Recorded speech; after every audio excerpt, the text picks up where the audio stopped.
Buenas, buenas, buenas, buenas. ¿Cómo va? Bendiciones, muy buenos días, muy buenas tardes, muy buenas noches, muy buenas madrugadas, tal vez, si estás en ese horario, no pudiste dormir y entonces lo estás viendo ahora. Que te sea de muchísima bendición este vídeo que estamos empezando en el día de hoy. Y ya estamos con el octavo profeta menor del Antiguo Testamento. Quiere decir que nos queda nada más ni nada menos que cuatro para estar finalizando el Antiguo Testamento, Dios mediante.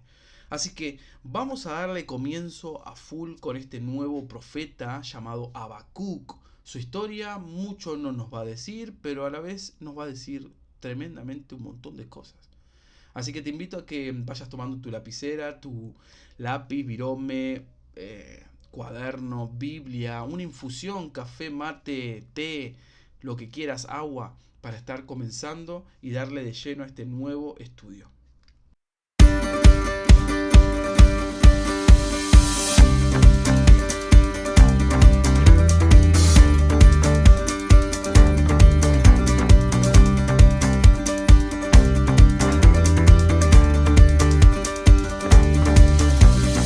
Bien, comenzamos. Sí, estamos como dijimos anteriormente en el octavo libro de los profetas menores. Ya nos queda nada. Estuvimos la semana pasada o el video anterior, no sé en qué momento estuviste viendo el video anterior, pero estuvimos estudiando el profeta Nahum. Y vemos muy bien cómo tanto Nahum como prácticamente todos los profetas, o el 80 o el 90% me puedo atrever a decir, estos mensajeros de Dios van a ser utilizados siempre de la misma manera o una manera similar, ¿no? En la cual van a venir a traer el mensaje de salvación, el mensaje de buenas nuevas, el mensaje de exhortación, de enseñanza, de edificación, ¿no? ¿A quién? Un tercero, al pueblo. Bien, al pueblo de Dios, a Judá, a Jerusalén, o incluso fuera del pueblo de Dios, como le pasó a Jonás, a Nínive, ¿no? Pero en este caso vamos a tomar algo bastante particular con Habacuc. Para empezar, el autor y fecha no se sabe del padre, no se sabe de la madre, no se sabe quiénes son sus hermanos, no se sabe a qué se dedicó, de qué trabajó, pero sí se sabe que era un hombre de muchísima fe, un hombre en la cual creía profundamente en Dios y por algo también iba a ser utilizado por Dios. Su nombre proviene, depende de qué fuente lo veamos, y ya de paso te muestro. Este es el librito o uno de los tantos que yo uso para las fuentes, ¿bien? Para la fuente bíblica, estudios que saco para justamente hoy estar compartiéndote como hago con cada vídeo de YouTube, con cada estudio bíblico. Es un librito, perdón, no te lo mostré tanto. Dice Manual Bíblico, bien. Es de la editorial Grupo Nelson, por si te interesa en alguna librería y lo quieras tener. Y mirá, de bolsillo. Tipo, lo metes adentro en el mismo pantalón, lo llevas en la mochi, donde quieras, pero un buen libro. Están todos los libros del canon de la palabra de Dios, así que te lo recomiendo. Y por el otro lado, después, bueno, otra de las fuentes que uso mucho es el estudio bíblico en la Biblia de estudio, ¿no? Ahí está profundamente bien, de una forma breve también se podría decir, o no, a veces son 3 carillas, 4 carillas, pero la verdad que muchísimo enriquecimiento lo que la Biblia de estudio te da y ya creo que de ahí puedes sacar perfectamente para las fuentes de lo que quieras enseñar, ¿no? Y es por eso que está bueno que te pueda compartir esto, perdón, porque creo que no lo hice nunca. Pero bueno, como volvemos a decir, Habacuc, según estudiosos, van a decir que viene del hebreo Habacuc, la palabra. Pero también estudiosos que dicen que el nombre Habacuc viene de los babilonios, ¿bien? Es originario de los caldeos. Y un poquito se asemeja, vos fíjate, los nombres termina con C, ¿no? Habacuc.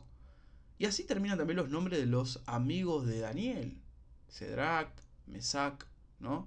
Entonces, por eso también un poco a veces puedo tomarlo hasta con pinza, decir, hey, me parece que acá hay un punto para este teólogo, este estudioso, este conservador que pudo entender y por algo, no en vano, dijo, Habacuc igual proviene, es un nombre que viene de los babilonios. Y los babilonios van a ser muy presentes en esta carta, en este libro. Así que por eso vamos a meterle un poquito de lleno ahí. Su significado, me olvidé de esto, el significado de Habacuc significa el que abraza o el que lucha con fuerza. Bien, ese es el significado. Ahora, la fecha, por ejemplo, bueno, va a ser contemporáneo de Jeremías. Entonces va a estar dentro del reinado de Josías, de Joacim, 640 al 609 a.C. Es lo que los estudiosos o la fuente, como hemos visto recién, me detallan el punto en este caso de los años que va a estar profetizando en el ministerio este profeta Habacuc. Bien, después, sigamos un poquitito más, la ubicación histórica. El libro de Habacuc pertenece al periodo justamente turbulento de la historia antigua, cuando el poder mundial se estaba desplazando de los asirios a los babilonios. Bien, por mucho tiempo los asirios eran los responsables, los fuertes, el poder mundial venían por ellos. Bien, de hecho, volvamos un poquito de vuelta para atrás, el anterior vídeo, a Nahum, él a quien exhorta, a quien viene a profetizar la destrucción definitiva a la ciudad de Nínive, la capital de Asiria. Bien, entonces, en este caso, ellos eran los fuertes, inclusive, era un poder muy fuerte que arrasaban, mejor dicho, con todos. Ellos hacían lo que querían con cualquier pueblo. Pero en este caso vamos a estar viendo un conflicto mayor aún, en la cual los babilonios van a oponerse, van a devorar a estos enemigos llamados los asirios, pero no queda ahí todo. Ellos van a ser parte también de venir y perjudicar el pueblo de Dios. Entonces, por eso la ubicación histórica más o menos estaríamos hablando 612 a.C., por esos años más o menos es donde está ocurriendo que los babilonios vencen a los asirios y ahí están con el poder absoluto los caldeos, los babilónicos, con el reinado de Nabopasar y de Nabucodonosor. Bien, pero bueno, la palabra clave que he elegido es una palabra que va a ser utilizada también en la consideración especial, vamos a entrar un poquito más en detalle, pero es el justo por la fe vivirá. Esa es la palabra clave que he elegido de estos 3 capítulos, porque solamente son 3 capítulos que tiene el profeta Habacuc, el libro. Y el profeta acá va a estar luchando en su fe interior cuando ve cómo la humanidad viola, tergiversa en la ley, en los principios de Dios. Y estamos hablando de Judá, ¿bien? Estamos hablando de la tierra de Dios, el pueblo de Dios. Ahí mismo estaban violando los principios bíblicos, estaban violando lo que el gran libertador Moisés trajo inclusive como mandamientos y todo lo que fue el libro de Levítico y el Pentateuco y todo lo que sabemos. En este caso estaban tergiversando todo, ellos hacían como querían y a su manera. Entonces estaba angustiado Habacuc, pero a su vez también él se hacía preguntas, inclusive empezó a tener esa comunicación con el Padre, con Dios, y empezó a decirle, ¿por qué pasa esto? ¿Por qué permitís si sos un Dios de justicia? ¿Dónde está tu justicia acá? ¿Por qué no haces algo al respecto, Dios? O sea, hay gente que no está obedeciéndote y sin embargo siguen vivas, siguen prosperando económicamente, siguen felices, siguen comiendo las mejores comidas, todo. Y nosotros, los que realmente te servimos, los que te seguimos, estamos padeciendo persecuciones. Y cuando te digo esto me acuerdo mucho de las bienaventuranzas, ¿no? Que el gran maestro, el gran sumo sacerdote, Cristo Jesús, él lo menciona muy bien. Las persecuciones que vamos a tener aquellos que vivimos o que decidimos vivir el camino del cristianismo, el evangelio. Pero, como volvemos a decir, no tenían temor alguno este pueblo. El pueblo de Judá no tenía temor de Dios. Por eso venían estos cuestionamientos del profeta Habacuc. Pero Dios no tardó en responder a sus preguntas. Versículo clave, por ejemplo, y capítulo clave. El versículo clave, el que leímos recién, por ejemplo, el justo por su fe vivirá, se encuentra en el capítulo 2, versículo 4. Y después podemos también, otra consideración, para mí son todos importantes. Yo te invito a que puedas leerte los 3 capítulos. Pero también el capítulo 3, versículo 17 al 19, enseña algo tan hermoso de la alabanza, la honra, la gratitud que merece nuestro Dios por sobre todas las cosas, sobre todos los caos que tengamos, sobre todas las adversidades que tengamos. Entonces por eso te invito a que también puedas hacerte un tiempito y no te quedes con el vídeo que Ezequiel Ávila te está hablando ahora, sino que también puedas leerlo vos, estos 3 capítulos que van a ser muchísima bendición. Bien, y aparte lo lindo de todo esto es que como capítulo clave yo elegí capítulo 3, porque hay un contraste hermoso.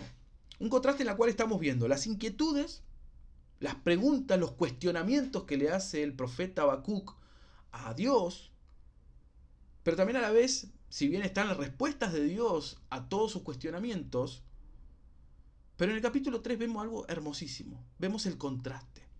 El contraste donde se ve del misterio que tenía, el porqué de esto, y por qué provocas esto, y por qué lo otro, y por qué que le decía Habacuc, a la certeza. En el capítulo 3 vemos ya la certeza que tiene el profeta al entender la respuesta que Dios le da a sus porqués. Por otro lado, también vemos el contraste en el capítulo 3 de las preguntas en una afirmación. O vemos también las quejas que él tenía en una confianza hacia Dios. Por eso el capítulo 3 creo que es el capítulo que más debemos quedarnos cada uno de nosotros, porque debemos entender que todos pasamos por cuestionamientos, por dudas. ¿Por qué me pasa esto a mí? ¿Por qué me pasó esto? ¿Por qué me echaron del trabajo? ¿Por qué perdí un hijo? ¿Por qué me fue así de mal? ¿Por qué respondí así? ¿Por qué Dios dónde está? ¿Por qué hay tanta pobreza? Preguntas. Podemos estar un rato largo con eso. Pero sin embargo, hay una respuesta para todo. Y en principal lo que Dios más quiere es que confiemos plenamente en Él. Bien. La contribución teológica. Este libro, por ejemplo, contiene, como decíamos recién, preguntas, respuestas. El profeta, como decíamos, no va a ser igual que todos los demás profetas, que van a traer un mensaje de parte de Dios y lo comparte hacia otros, hacia terceros, hacia el pueblo de Dios, hacia el pueblo de Nínive, en el caso de Jonás. No, en este caso es una feedback, una charla entre Habacuc con Dios. Dios responde a Habacuc y así por los 3 capítulos. Bien, entonces va a contener esto teológicamente. Preguntas y respuestas, todo a la vez, de el profeta con Dios, en la cual Dios le va a mostrar inclusive su misericordia, ¿no? Su gracia. Después otro de los puntos que se ve en este sentido es su contenido con un diálogo, ¿no? Que va a ser un diálogo donde el Señor va a responder al profeta, la narración que Habacuc a la vez viene como con sus preguntas, en la cual vos y yo también se las estaríamos haciendo.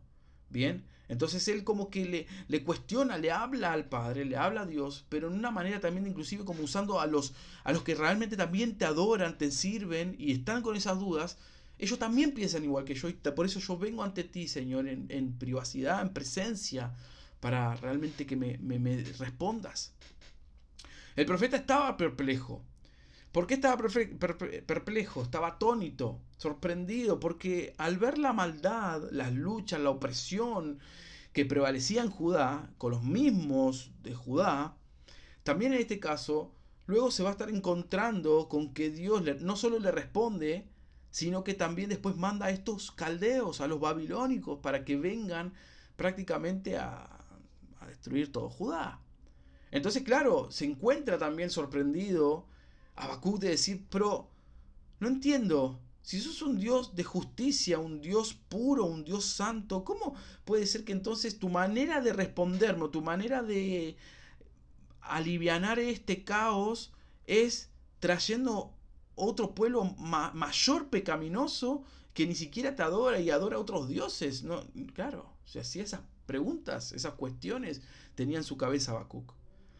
Por lo que igual la respuesta no va a tardar en llegar de nuestro Señor. Por eso si quieren tenerlo también ahí, el cuestionamiento ese está en el capítulo 1, donde está todas estas respuestas que hablábamos recién. Pero le indica que también será destruido el pueblo impío, Dios. Dios también le da la respuesta de decir, queda tranquilo, o sea, vos tenés como que estás con mucha preocupación, ansiedad, pero yo tengo todo bajo control. ¿Cuántas veces nos cuesta eso, no? ¿Cuántas veces nos cuesta la ansiedad? Habacuc comprende los propósitos de Dios, por lo que va a estar aprendiendo a confiar en Dios. ¿Bien? Y acá estamos en la consideración especial ahora. La consideración especial en la que quería llegar es porque cuando hablábamos del justo por su fe vivirá, unos años más adelante el apóstol Pablo en la iglesia primitiva, consolidándose el cuerpo de Cristo, en la carta hacia los romanos, él escribe citando al profeta Habacuc. Pero también si nos vamos más adelante hay otra consideración especial que se ve también de esto. Va a servir como una semilla del Evangelio en la Reforma Protestante del siglo XVI. Entonces fíjense en qué tremenda que es la palabra de Dios, que cómo llega. Y hoy en día, ¿a quién estamos llevando esa hermosa cita de que usó el profeta Habacuc y que luego fue usada por el apóstol Pablo, luego por la Reforma Protestante, seguramente Lutero, y hoy puede ser vos, puedo ser yo, pero entender de que la justicia es de Dios, toda injusticia que quiera venir sobre nosotros nos rebotará porque Dios está con nosotros y nosotros si tenemos fe en Él y confiamos en Cristo Jesús, debemos entender de que estamos vivos en Cristo, ¿bien? Y todo lo demás Él se encargará. ¡Wow! Síntesis. Y finalizamos acá, la síntesis de todo esto. Como decíamos hace un ratito, el capítulo 1 y el capítulo 2 presentan los problemas de Habacuc. Presentan los problemas de este profeta, los cuestionamientos que tiene. Van a haber dos diálogos. El primer diálogo, por ejemplo, está indignado por el pueblo de Judá, el reino del sur, por cómo viven, porque no tienen temor de Dios alguno, viven en tergiversaciones, viven en transgresiones, en pecado, ¿bien? Desobedeciendo a Dios, pero Dios le va a dar una respuesta hacia sus cuestionamientos, hacia sus inquietudes. Pero luego va a venir un segundo diálogo en la cual va a estar en el capítulo 1 con el capítulo 2, en la cual más angustiado se va a encontrar el profeta.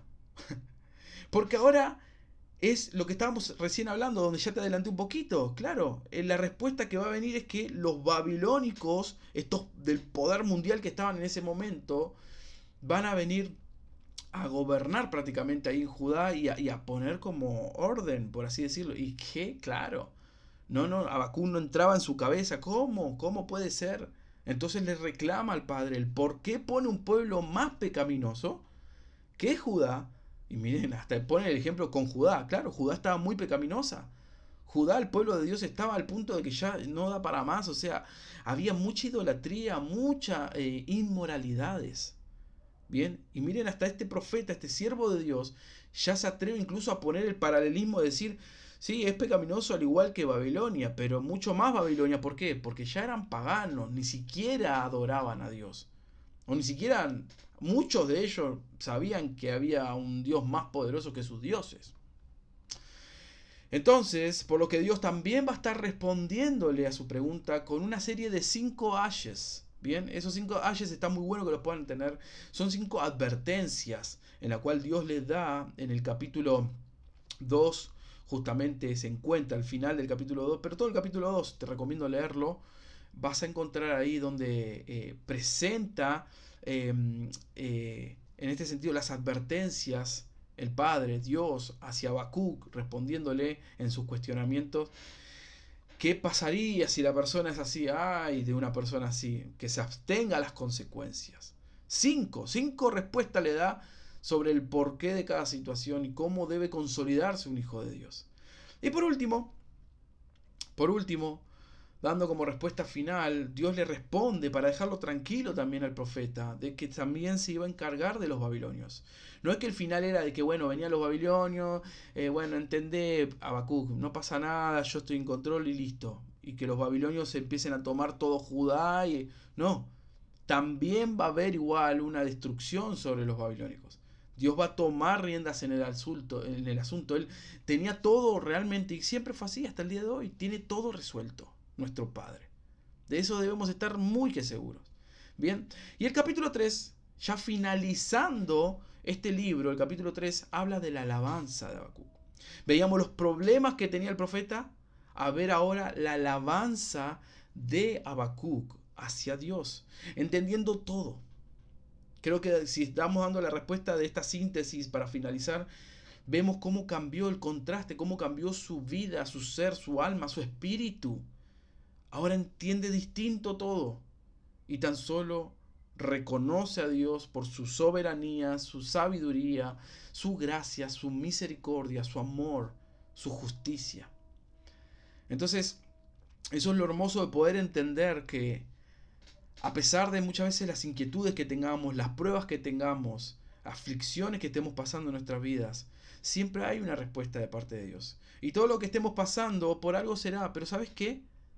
Dios sabe que si te lo está dando esa prueba, es porque sabe que podés superarla. ¿Sí? Así que Dios te bendiga fuertemente y una vez más que sea de muchísima bendición este estudio bíblico y nos vemos en el próximo episodio ya con el 9º profeta menor llamado Sofonías. ¿Sí? Así que bendiciones, nos vemos.